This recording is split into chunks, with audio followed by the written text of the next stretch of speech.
ادي المنتجات الجميله. انا هسيب لك الاول تعرفينا بقى عليهم.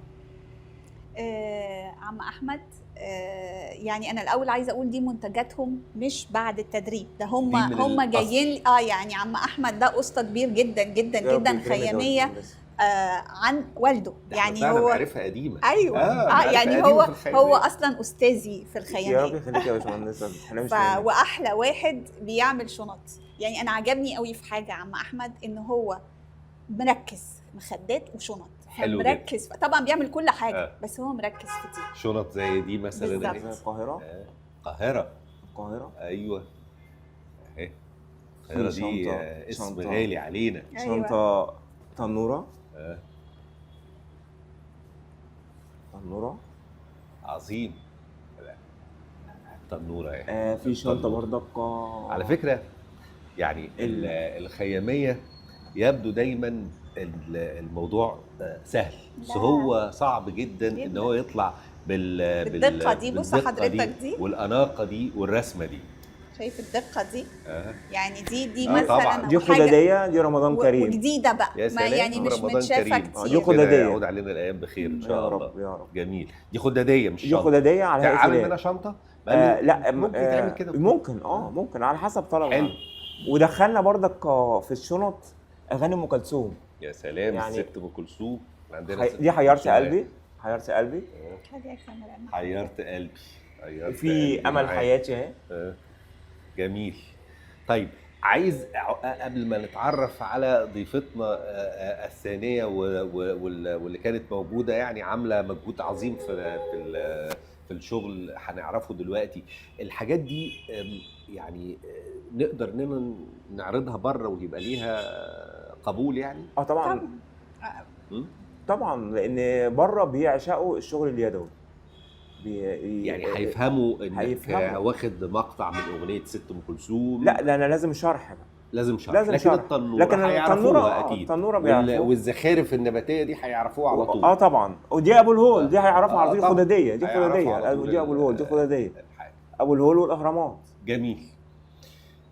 ونتعرف على نسميها يعني الشريكه الثانيه في الكورس ده. في الكورس مدام اميره. هي بالظبط دخلت في الموضوع بقى لها فتره، اتعلمت الخياميه طبعا من فتره طويله. وبصراحه يعني انا معجبه جدا جدا بيها، لانها من اول ورشه بتكتب كل حاجه، وكانت بتعمل المشاريع. والمشاريع اللي كنا، لان احنا برضو في الورش كنا بنشتغل مشاريع بقى، بندي الفكره وبعدين يقدموا لي المشروع. حقيقي كانت حريصه ان هي تتعلم كل صغيره وكبيره وتطبقها بعد كده. من الناس اللي بجد. استاذه اميره اهلا بحضرتك. من الخياميه ولا بقى من حته تانية؟ من منطقه الخياميه؟ لا انا ساكنه في السيده سيناء اساسي. عظيم. ايه اللي خلاكي بقى تحب الخياميه؟ انا ليا صاحبه ليا في الجامعه، فقالت لي على الموقع المؤسسه دي ورحت اتعلمت فيها. تمام. وتعلمتي الخياميه بالذات. اعتقد ان هم ممكن يبقى عندهم حاجات كتيره. كان عندهم انا اكسسوار وحاجات تانية، بس هو انا حسيت ان انا ميولي كده. حلو جدا. ايه اللي خلاكي يعني ايه تحبي قوي شغل الخياميه رغم صعوبته؟ انا عارف انه صعب جدا. انا بحب الشغل الصعب اساسا. بحب الصعب. بحب اتعلمه. حضرتك كده بقالك 8 سنين. عملت يعني تحولتي بقى من بعد ما اتعلمتي ابتديتي تطلعي منتج وتبيعيه؟ انا اول ما اتعلمت اول دوره تدريبيه جبت خامات على حسابي. اول ما خدت المبلغ بتاع الدوره على طول. كان مبلغ حلو محترم يعني؟ لا كان قليل. كملت عليه. عظيم.